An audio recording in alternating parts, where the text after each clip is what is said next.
Holidays-nale, அது நம்ம GT Holidays தான்.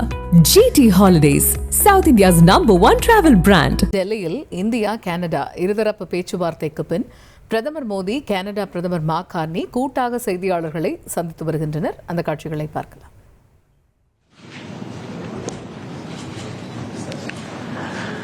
Ladies and gentlemen, this concludes the exchange ceremony. I would like to inform that Prime Minister Modi will be addressing the media in Hindi.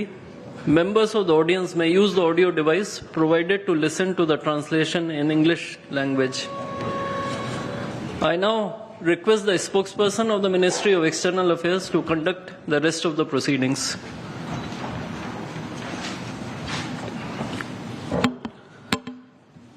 Namaskar, good afternoon. The Right Honourable Mr. Mark Carney, Prime Minister of Canada, Honourable Prime Minister of India, Shri Narendra Modi, Honourable Ministers, members of both delegations, distinguished guests and friends from the media. We will now have the press statements. May I request Honourable Prime Minister of India, Shri Narendra Modi, to give his remarks to the media. The Right Honourable Prime Minister Mark Carney, दोनों देशों के delegates, media के साथी, नमस्कार। प्रधानमंत्री Carney का भारत में स्वागत करते हुए मुझे बहुत खुशी हो रही है। प्रधानमंत्री के रूप में यह उनकी पहली भारत यात्रा है। हम इसे एक महत्वपूर्ण माइलस्टोन के रूप கூடுதல் தகவல்களை செய்தியாளர் ரமேஷ்குமார் விவரிக்க கேட்போம். ரமேஷ், டெல்லியில் இந்தியா கனடா இருதரப்பு பேச்சுவார்த்தைக்கு பின்னர் தற்பொழுது பாரத பிரதமர் நரேந்திர மோடி செய்தியாளர்கள் மத்தியில் பேசி வருகிறார். அங்கே அந்த பேச்சுவார்த்தை அப்படிங்கிறது நடந்துகிட்டு இருக்கு. தற்பொழுது அங்கே நடக்கக்கூடிய நிகழ்வு என்ன, விவரிங்க.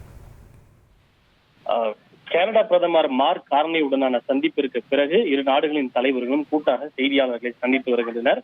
முன்னதாக 3 புரிந்துணர்வு ஒப்பந்தம் இரு நாடுகளின் தலைவர்கள் முன்னிலையில் கையெழுத்தாகி இருக்கிறது.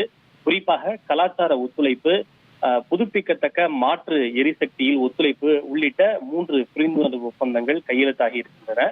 இதன் பிறகு செய்தியாளர்களிடம் பேசிய பிரதமர் மோடி இந்தியா மற்றும் கனடா இடையிலான தடையில்லா வர்த்தக ஒப்பந்தத்தை விரைவில் நிறைவு செய்ய நாங்கள் இலக்கு நிர்ணயித்திருப்பதாக குறிப்பிட்டிருக்கிறார். இந்தியா பல நாடுகளோடு தொடர்ந்து தடையில்லா வர்த்தக ஒப்பந்தத்தை நிறைவு செய்து வருகிறது. அதன் தொடர்ச்சியாக கனடாவுடனும் தடையில்லா வர்த்தக ஒப்பந்தத்தை நிறைவு செய்ய இலக்கு நிர்ணயிக்கப்பட்டிருப்பதாக தெரிவித்தார். மேலும் இந்தியா மற்றும் கனடா இடையிலான இருதரப்பு வர்த்தகத்தை 2030க்குள் $50 பில்லியன் அதிகரிக்கவும் நாங்கள் முடிவு செய்திருப்பதாக அவர் குறிப்பிட்டார்.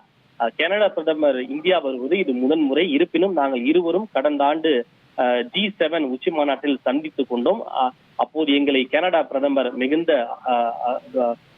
மகிழ்ச்சியோடு வரவேற்றார். தற்போது அவரை இந்தியாவிற்கும் அதே மகிழ்ச்சியோடு தான் வரவேற்பதாக குறிப்பிட்டிருக்கிறார். இது தவிர தொழில்நுட்பம் மற்றும் புதுமையை பொறுத்தவரை இந்தியாவும் கனடாவும் ஒரு இயற்கையான கூட்டாளிகளாக இருப்பதாக குறிப்பிட்டார். கடந்த வாரம் டெல்லியிலே நடைபெற்ற செயற்கை நுண்ணறிவு உச்சி மாநாட்டையும் பிரதமர் மோடி நினைவு கூர்ந்தார்.